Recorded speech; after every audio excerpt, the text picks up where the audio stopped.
नमस्कार दोस्तों। आज आपका जो वीडियो बनाने जा रहे हैं बहुत महत्वपूर्ण ही वीडियो है और इसको स्किप नहीं कीजिएगा। जो दोस्त सब्सक्राइब नहीं किए हैं प्लीज जितने भी भाई बहन हैं सब सब्सक्राइब कर दें। सब्सक्राइब करने से मेरा मनोबल बढ़ेगा और आप लोगों के लिए नया नया वीडियो लाता रहूंगा, तो सब्सक्राइब करना ना भूलें। एकदम जरूरी से जरूरी सब्सक्राइब कर दें। और आज का टॉपिक जो हम आपको व्याकरण में बतलाने जा रहे हैं बहुत ही महत्वपूर्ण टॉपिक है और इसके बिना व्याकरण अधूरा है। तो व्याकरण के सबसे महत्वपूर्ण जो कड़ी है वो आज आपको हम बतलाने जा रहे हैं और वो जो है हिंदी व्याकरण में शब्द विचार। क्या चीज है? शब्द विचार। तो शब्द कहते किसको हैं? शब्द कहते किसको हैं? तो शब्द किसको कहते हैं? वर्णों या ध्वनियों के सार्थक मेल को शब्द कहते हैं। वर्णों या ध्वनियों के सार्थक मेल को क्या कहते हैं? शब्द कहते हैं। जैसे गाय शब्द रोटी इत्यादि। गाय शब्द रोटी इत्यादि। तो अब कहा जाए कि वर्णों या ध्वनियों के सार्थक मेल।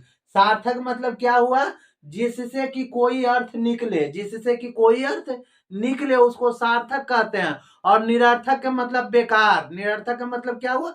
बेकार। तो जिससे सार्थक सार्थक मेल हो। क्या हो? सार्थक मेल हो। जैसे हम आपको बता दें कि अगर ज है, क्या है?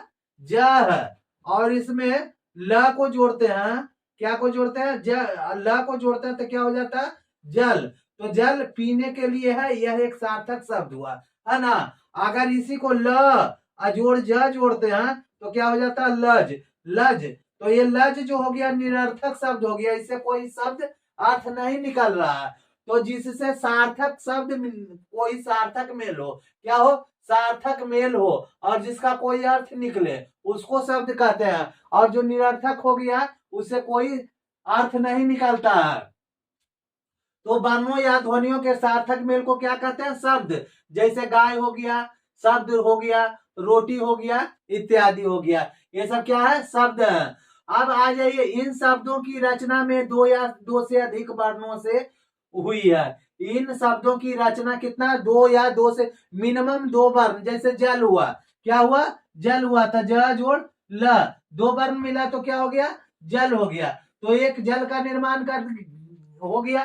तो कम से कम दो वर्ण का मेल होना चाहिए और ये सार्थक होना चाहिए, निरर्थक नहीं होना चाहिए। दो से अधिक के भी मेल से भी होता है, दो या दो से अधिक, तीन तीन शब्दों के वर्णों के मेल से भी बनता है, चार वर्णों के भी मेल से भी बनता है, पांच वर्णों के भी मेल, लेकिन मिनिमम दो वर्ण मिलना चाहिए, है ना।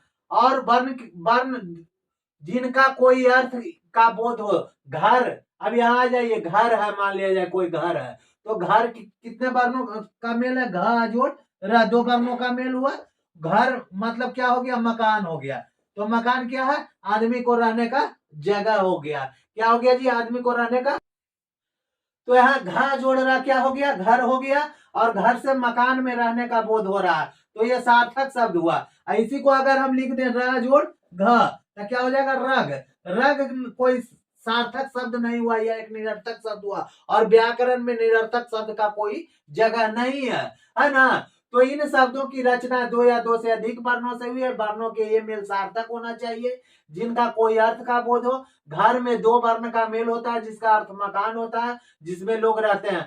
हर हालत में शब्द क्या होना चाहिए? सार्थक होना चाहिए। और व्याकरण में निरर्थक शब्द का कोई स्थान नहीं है।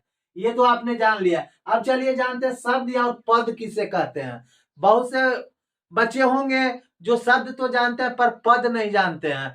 पद किसे कहते हैं? अगर परीक्षा में आ जाए आप सबों को कि शब्द और पद में अंतर ज्ञात कीजिए, तो आप लोग को लगेगा कि सर जी शब्द बताए, पद तो बतेबे नहीं किए, तो पद किसको कहते हैं? तो चलिए आज हम जानते हैं पद और शब्द किसे कहते हैं। तो सबसे पहले शब्द किसे कहते हैं? तो ध्वनियों के मेल से शब्द बनता है। ध्वनियों को मेल से क्या बनता है? शब्द बनता है। जैसे प हलांत जोड़ आ अजोड़ न हलांत अजोड़ दीर्घ ई, प हलंत जोड़ आ अजोड़ न हलंत जोड़ दीर्घ ई बराबर क्या हुआ? प। देखिए यहाँ प हलंत है, प में आ जोड़ दिए तो क्या हो गया? पा हो गया। उसके बाद न है और उसके बाद हर्षईकार, हर्षिकार हो गया। यह दीर्घिकार, तो दीर्घिकार जोड़ दिए, क्या जोड़ दिए? दीर्घिकार। तो क्या हो गया जी? पानी। यह एक क्या हो गया? शब्द हो गया। क्या हो गया बाबू, यह एक शब्द हो गया। अब पद में आइए, किसी तरह से जैसे मान लीजिए आ हो गया, कोई शब्द ले लीजिए, गाय ले लीजिए, गाय ले लेते हैं, तो गाय में क्या हो जाएगा, ग हलंत जोड़ आकार, ग हलंत जोड़ आकार अजोड़ यह हलंत जोड़ अ, तो क्या हो गया, गाय। क्या हो गया, गाय हो गया। तो कहने का मतलब क्या हो गया कि वर्णों को जोड़ने से क्या बनता है, शब्द का निर्माण होता है। ध्वनियों के मेल से जो शब्द बनता है उसको क्या बोलते हैं, उसे शब्द बन, ये शब्द हो गया, है ना।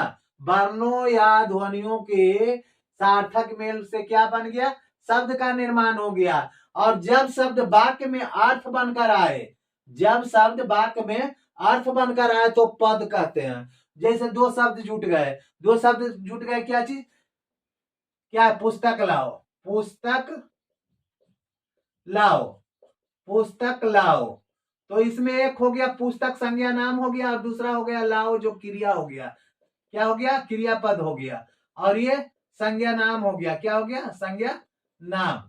तो ये दो पद जुट, जो दो शब्द जुट गए, क्या जुट गए, दो शब्द जुट गए, और दो शब्दों को जोड़ने से वो पद हो गया, क्या हो गया, पद हो गया।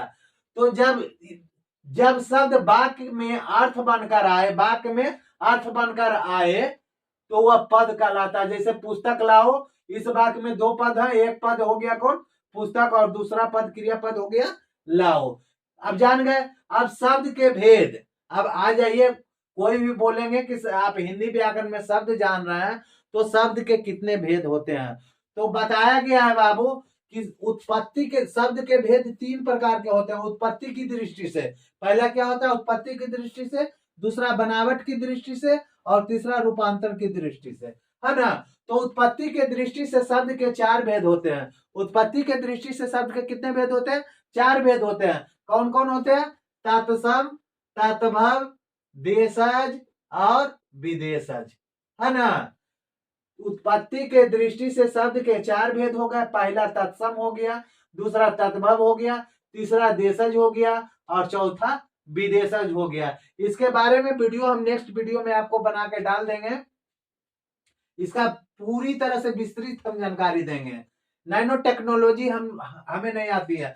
हम चाहते हैं कि बच्चा पूरे दिमाग से हर एक पॉइंट को सीख जाए, उससे कोई अंक ना छुपा हो, ताकि कहीं उसको छुपना पड़ जाए, कोई ऐसा शब्द आ जाए जिससे बच्चा घबरा जाए। नहीं, एक एक शब्द को आप जानिए, और एक एक शब्द को विस्तार पूर्वक जानिए, तब आपके दिमाग में एक विस्तार पुस्तक बनेगा, और आप पुस्तक बनाइएगा नहीं बल्कि छापिएगा, आप मशीन हो जाइएगा। तो जो लोग अभी तक सब्सक्राइब नहीं किए हैं, वे भाई बहनों से अनुरोध है कि सब्सक्राइब जरूर कर दें। हम लोग छोटे यूट्यूबर हैं, और हम लोग तभी मनोबल बढ़ेगा जब आप लोग जितना ज्यादा से ज्यादा सब्सक्राइब कीजिएगा, जितने लोगों को शेयर कीजिएगा, उतना ज्यादा अच्छा रहेगा। तो हमारे भविष्य के लिए आप सब्सक्राइब जरूर कर दे दोस्तों। चलिए, उत्पत्ति की दृष्टि से हम तो जान गए कि शब्द के चार भेद होते हैं, तत्सम, तत्भव, देशज और विदेशज। अब हम जानते हैं बनावट की दृष्टि से शब्द के कितने भेद होते हैं। बनावट की दृष्टि से शब्द के कितने भेद होते हैं, तो बनावट की दृष्टि से भी शब्द के कितने भेद होते हैं, तीन भेद होते हैं। कितने भेद होते हैं, तीन भेद। कौन कौन, जू रूढ़, यौगिक और जोग रूढ़, रूढ़, यौगिक और जोग रूढ़। पहला क्या हो गया, रूढ़ हो गया, और दूसरा यौगिक हो गया, और तीसरा बाबू क्या हो गया, जोग रूढ़ हो गया। तो बनावट की दृष्टि से शब्द के कितने भेद हो गए, तीन भेद हो गए। और पहला रूढ़ हो गया, दूसरा यौगिक हो गया, तीसरा जोग रूढ़ हो गया। अब कहिएगा आपको कि शब्द के कितने भेद होते हैं, तो क्या बोलिएगा कि सर जी उत्पत्ति के दृष्टि से शब्द के चार भेद होते हैं। कौन कौन, देशज, तत्सम, तत्भव, देशज, विदेशज। उत्पत्ति की दृष्टि से शब्द के चार भेद, तत्सम, तत्भव, देशज, विदेशज। अब क्या चीज है, बनावट की दृष्टि से, तो बनावट की दृष्टि से शब्द के तीन भेद। बनावट की दृष्टि से शब्द के कितने भेद, तीन भेद। कौन कौन, रूढ़, यौगिक और जोग रूढ़, है ना। रूढ़, यौगिक और जोग रूढ़। अब क्या बता, रूपांतर, मतलब बदलता है उससे।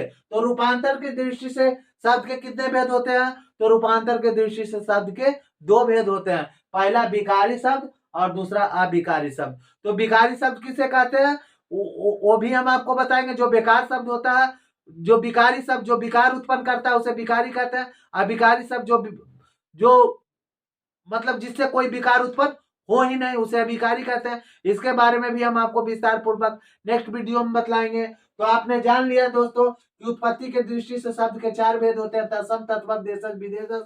बनावट की दृष्टि से शब्द के 3 भेद होते हैं, रूढ़, यौगिक और जोगुण। और रूपांतर की दृष्टि से शब्द के 2 भेद होते हैं, विकारी और अभिकारी। तो सबको विस्तार पूर्वक नेक्स्ट वीडियो में हम आपको लाएंगे। उत्पत्ति के दृष्टि से शब्द के 4 भेद और उसका पूरा विवरण हम आपको लाएंगे। तब तक के लिए थैंक यू सो मच।